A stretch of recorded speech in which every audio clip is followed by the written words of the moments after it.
दोस्तों ये तो हम सभी जानते ही हैं कि पूरा संसार अपने आप में ही एक रहस्य है। मनुष्य जो कि इस ब्रह्मांड के एक छोटे से हिस्से में यानी पृथ्वी पे रहता है, लगातार प्रयास कर रहा है कि वो सृष्टि के इन रहस्यों को सुलझा सके। मॉडर्न वर्ल्ड की डेवलप्ड टेक्नोलॉजी की वजह से आज ये संभव हो पाया है कि इंसान अंतरिक्ष में उपस्थित अलग अलग ग्रहों पर पहुंचकर अपनी जिज्ञासा को शांत कर सके। सबसे बड़ी जिज्ञासा जो इंसानों के मन में हमेशा से रही है वो ये कि क्या पृथ्वी की तरह कहीं और किसी और ग्रह पे भी जीवन संभव है क्या। अभी सवाल पिछले कई दशकों से सभी वैज्ञानिकों के लिए एक पहेली बना हुआ है। किसी का मानना है कि ऐसी जगह मौजूद है और किसी का मानना है कि ऐसी जगह पूरे ब्रह्मांड में सिर्फ एक ही है। खैर इसके ऊपर बहुत से रिसर्चेस भी हो रहे हैं। जाहिर सी बात है कि पृथ्वी लाइफ को सपोर्ट इस वजह से करते हैं क्योंकि इस पर पानी, हवा में मौजूद ऑक्सीजन और ग्रेविटेशनल फोर्स जीवन के लिए एक अनुकूल परिस्थिति स्थापित करते हैं। लेकिन वैज्ञानिकों के शोध ये दर्शाते हैं कि पृथ्वी हमेशा से ऐसी नहीं थे और न ही निर्माण के वक्त पृथ्वी पर जीवन को स्थापित करने के लिए अनुकूल पर्यावरण था। समय के साथ साथ यहाँ पर अलग अलग पदार्थ बनते चले गए और इसी वजह से धीरे धीरे पानी, हवा और अन्य रासायनिक पदार्थ भी पृथ्वी पे केमिकल रिएक्शंस के कारण बन गए। समय के साथ साथ बादल बने और बारिश हुई, तो इस तरह से आज हम पृथ्वी को उसके मौजूदा रूप में देख सकते हैं। पर दोस्तों शायद ही आप में से किसी को ये बात पता होगी कि चांद पे भी पानी मौजूद है और न सिर्फ वहाँ पानी मौजूद है बल्कि वहाँ पर भी बारिश होती है। पर फर्क सिर्फ इतना रहता है कि वहाँ की बारिश उल्टी होती है। अब इस सुनने में आपको भले थोड़ा अजीब लग रहा होगा पर यही सच है। अब इसके पीछे का कारण क्या है और कैसे चांद पे पानी की खोज की गई, ये सभी जानकारी आपको आज के इस वीडियो में मिलने वाली है। इसीलिए दोस्तों वीडियो को एंड तक जरूर देखिएगा। लेकिन अगर बात करें अन्य ग्रहों की, तो सारे ही देशों की स्पेस एजेंसीज इस बात का साक्ष्य ढूंढने की कोशिश कर रही हैं कि क्या अंतरिक्ष में कहीं और भी ऐसी अनुकूल स्थितियां मौजूद हैं जो कि जीवन की स्थापना में मदद कर सकें। जब बात जीवन की स्थापना की हो तो जाहिर सी बात है कि जगह भी वैसी ही होनी चाहिए जैसे पृथ्वी की स्पेस में पोजीशन है, क्योंकि कहीं ना कहीं ये पृथ्वी के पोजीशन की ही देन है कि यहाँ पर अनुकूल स्थितियां बन पाई हैं। इसी वजह से ये सर्च पृथ्वी के नेचुरल सैटेलाइट यानी चंद्रमा पर शुरू हुई। सबसे पहले चंद्रमा पर अपना मिशन प्लान करने वाला स्पेस सेंटर नासा था। 1969 में नासा ने अपने इस प्लान को अंजाम दिया और इस मिशन का नाम अपोलो मिशन रखा। इस मिशन के तहत पूरी दुनिया में ऐसा पहली बार हुआ कि इंसानों को अंतरिक्ष में भेजा गया। हालांकि ये अपने आप में ही एक बहुत बड़ी कामयाबी थी, लेकिन इस दौरान मिशन पे भेजे गए एस्ट्रोनॉट्स ने कुछ खास जानकारी नहीं दी।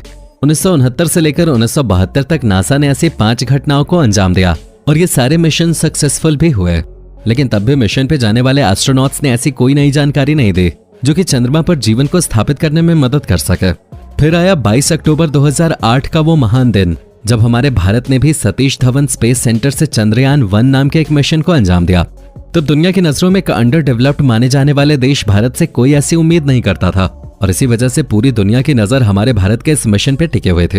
यही नहीं, भारत द्वारा लॉन्च किया हुआ ये अंतरिक्ष यान न सिर्फ सक्सेसफुली लॉन्च हो गया बल्कि चांद की सतह पे पहली ही कोशिश में सक्सेसफुली लैंड होकर इसने पूरी दुनिया के सामने भारत का नाम भी गर्व से ऊंचा कर दिया।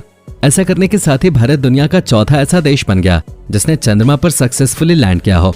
जब दुनिया भर में इस बात का शोर था कि भारत चांद तक पहुंचने में कामयाब हो गया, तभी भारत ने दुनिया के सामने एक ऐसी बात रखी जिसने न सिर्फ लोगों को चौंका दिया बल्कि ये भी साबित कर दिया कि देर से ही सही लेकिन ये मिशन बाकी देशों के मिशन से काफी ज्यादा सफल हुआ है।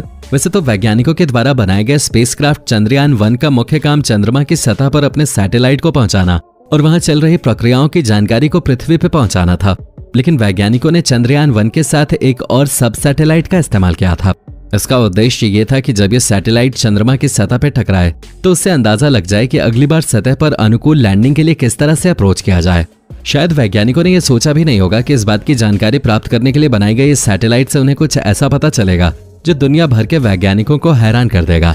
जैसे ही ये सैटेलाइट चंद्रमा की सतह से टकराया वैसे ही वैज्ञानिकों ने कुछ ऐसा देखा जो कि असल में दुनिया भर के साइंटिस्ट और एस्ट्रोनॉट्स देखना चाह रहे थे और इस खोज ने भारत को एक अलग ही स्तर पर पहुंचा दिया था क्योंकि भारत ने चंद्रमा की सतह पे पानी की खोज कर ली थी।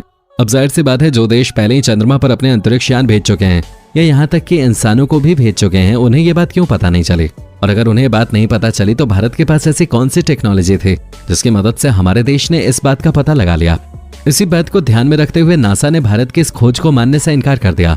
उस दौर में असल में संभावना सब जाहिर कर रहे थे कि चांद की सतह पर पानी मौजूद हो सकता है, लेकिन पुख्ता सबूत न होने के कारण कोई भी इस बात को मानने के लिए तैयार नहीं था।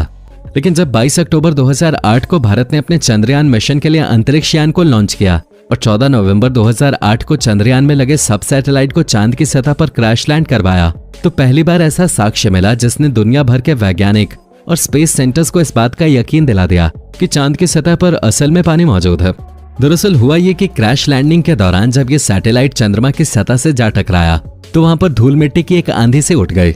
इसी दौरान चंद्रयान फर्स्ट में मौजूद एक इंस्ट्रूमेंट जो कि चांद की सतह पर मौजूद रासायनिक पदार्थों को भांपने के लिए बनाया गया था, उसने इस बात का पता लगा लिया कि चंद्रमा की मिट्टी में कौन कौन से पदार्थ शामिल हैं। इसके लिए चंद्रमा की मिट्टी की मैपिंग की गई। मैपिंग के दौरान एक ऐसी बात सामने आई जो कि आज से पहले चंद्रमा पर आने वाले किसी भी अंतरिक्षयान या इंसान को पता नहीं चले। मैपिंग डेटा से ये बात सामने आई कि चंद्रमा के नॉर्थ और साउथ पोल्स पे सर्फेसेस के नीचे लेयर्स में पानी का भंडार मौजूद है। लेकिन हैरानी की बात तो ये थी कि अगर ऐसा कुछ था तो आज से पहले किसी ने इस बात की पुष्टि क्यों नहीं की। नासा ने इस बात को कंफर्म करने के लिए साल 2009 में ही एक लूनर रिकॉग्निशन ऑर्बिट लॉन्च कर दिया। जब नासा के लूनर रिकॉग्निशन ऑर्बिटर ने इस बात की पुष्टि कर दी कि चंद्रमा की सतह पर पानी मौजूद है, तब जाकर भारत की इस खोज को सही ठहराया गया। दोस्तों, आपको बता दें कि चंद्रमा पर पृथ्वी के मुकाबले सिर्फ 1/6 ग्रेविटेशनल फोर्स मौजूद है, जिसकी वजह से वहां पर इतना एस्टैब्लिश्ड एटमॉस्फेयर नहीं है जितना पृथ्वी पर मौजूद है। लेकिन तब भी चंद्रमा के एटमॉस्फेयर में पानी के मौजूद होने के साक्ष्य पाए गए हैं। हैरानी की बात तो यह भी है कि पृथ्वी के एटमॉस्फेयर में मॉइस्चर इस वजह से उपस्थित होता है क्योंकि हमारे एटमॉस्फेयर में बादल मौजूद है, वहीं चंद्रमा के एटमॉस्फेयर में बादल का कोई नामो निशान नहीं है। अब ऐसे में वहां की हवा में मॉइस्चर के होने का क्या कारण हो सकता है? इसके पीछे ये कारण बताया गया है कि जब अंतरिक्ष में मौजूद उल्कापिंड आकर चंद्रमा की सतह से टकराते हैं तो चंद्रमा की सतह में एक भारी गड्ढा हो जाता है और साथ ही अच्छा खासा वाइब्रेशन डेवलप हो जाता है। ये वाइब्रेशन असल में इतना पावरफुल होता है कि इससे सतह के नीचे उपस्थित पानी के पार्टिकल्स में बहुत ज्यादा अमाउंट में एनर्जी ट्रांसफर हो जाती है, जिसके कारण पानी सतह से बाहर की ओर स्केप कर जाता है। चंद्रमा के पास पृथ्वी के जैसा कोई वायुमंडल तो नहीं मौजूद होता जो कि इस उल्कापिंड को टकराने से पहले ही जलाकर राख कर दे। वैसे ही जब पानी सतह पे आ जाता है तो चंद्रमा का ग्रेविटेशनल फोर्स इतना ताकतवर नहीं होता कि वो इस पानी को सतह पे ही रोक सके, जिसकी वजह से ये पानी सतह से अंतरिक्ष की ओर उड़ने लगता है। इसी वजह से वहां के वायुमंडल में पानी के मौजूद होने के साक्ष्य पाए गए हैं।